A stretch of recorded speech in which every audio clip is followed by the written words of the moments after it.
Welcome back to the 831 podcast, and we're celebrating Alpine Canada, its 100th anniversary, and we're continuing in the stories that made a difference in my life on the 831 podcast because there were 831 people that helped me become an Olympic skier and a national champion and all the things that I accomplished. And we're continuing with the question this week, how can we be the kind of person that makes a difference? I'm Jungle Jim Hunter, and this is the 831 Living Your Best Life podcast, and I hope you'll be inspired and empowered. Go to your favorite podcast provider or junglejimhunter.com, and please subscribe, download, click on like, and let us know how we can help you, and please rate and review us. Today, we're going to talk about the Skimeisters Ski Club as it was in the early days when I joined it, and they are numbers 22 to number 60. The Canadian National Team Training Centre was in Nelson, BC, in the province of British Columbia in Western Canada. The summer ski training was on the Kokanee Glacier with the athletes' village in army tents next to the Slocan Chief cabin at the foot of the glacier. The national team invited the best of the best of the best, recommended by the provinces. The camp at the foot of the glacier was managed by the national team and run by the director of the domestic program that had become a source of selection evaluation of who might be good enough to be on the national team someday.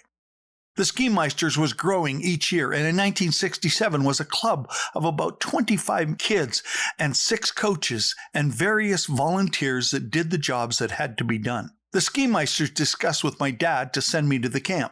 I had never won anything, and my dad still wasn't inspired to believe that I was going to be an Olympic skier. The coaches insisted that I be given a chance to go. He relented, and I went.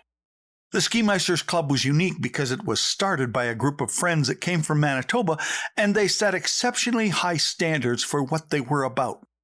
It was to be a club that was more about the racers and the kids than it was about anyone else. After all, they would tell you that in the end, it is the young athlete that has to step into the arena of competition.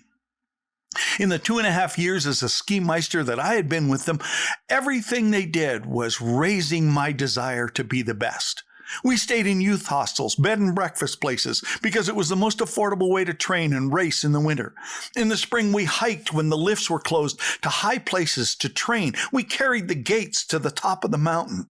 In the summer, we met to do physical training every Tuesday and Thursday, and on the weekends ran up mountains like Tunnel Mountain, Heart Mountain, Mount Norquay, and my favorite, the amphitheater on the back of Cascade Mountain. The coaches were all very accomplished and committed cyclists, and if you were not hiking and running, well, you were cycling. They set up a program to train at the University of Calgary with a sports physiologist, and if the weather was nasty, we still had a great place to train, so we never missed the opportunity. A Skimeister? Well, it's someone that has mastered the sport of skiing, and they developed a couple of simple, straightforward systems so that it was best for the kids with simple guidelines. These guidelines ran the club. First of all, they were all volunteers. Number 2, no parent could be a member. Yeah, you heard me right. No parent could be a member. They had nothing to do with what the decisions were.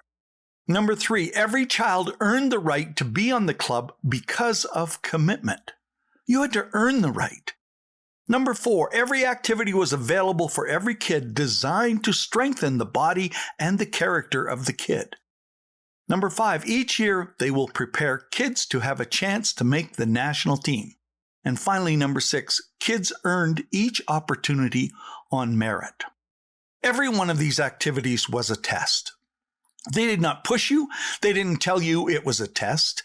They just did it, and they would show the lead and let you set the pace, and then they stayed with you and allowed you to raise the bar. But you had to raise the bar. You had to demonstrate that you were going to be the best of the best of the best. My favorite test was the fact that they wanted you to be the best, so we trained at the toughest mountain to ski on, Mount Norquay.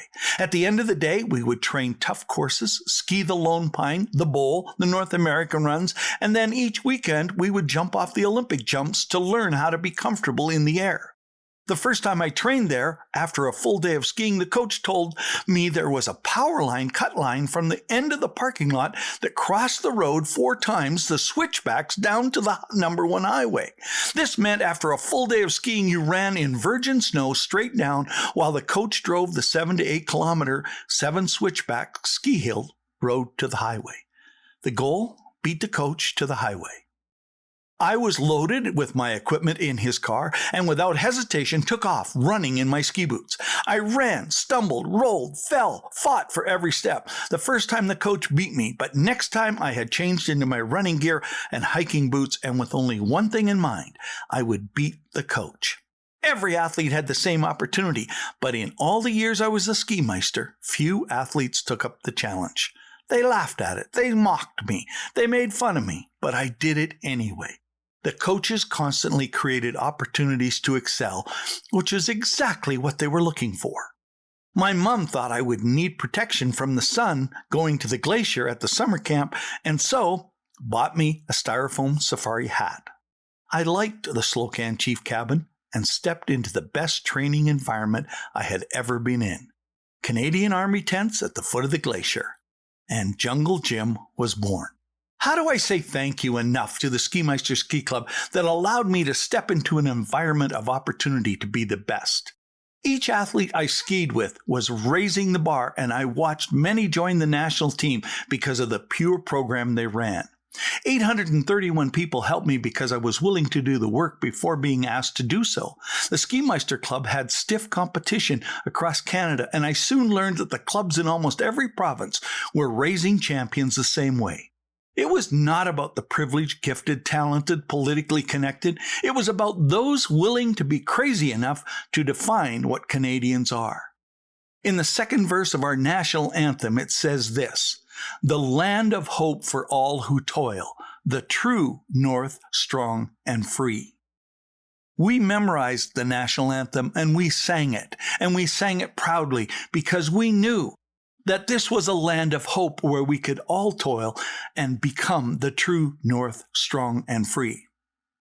The original meaning of the word kind carries with it something that is lost in the English translation.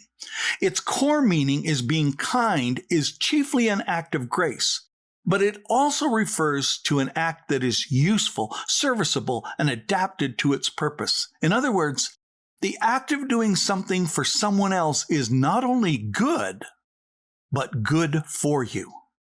This is the kind of people the Skimeister Ski Club was. My quote for the day: be the kind of person whose kindness is not just good, but good enough to make them their best.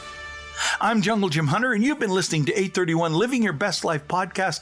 I hope I inspired you today and empowered you to do whatever it takes to be kind to others in such a way that it benefits them beyond just being graceful. My 1% personal dare today, 1% of your day is 15 minutes. That's all I ask for, is to ask you to take these 7 minutes and listen to this podcast again while sharing it with somebody else. And then think about the 8 to 31 people you can do something that is not only kind and good, but goes further and makes sure it is good for them. My next podcast, I hope you will have grown before we meet again. Thanks for listening.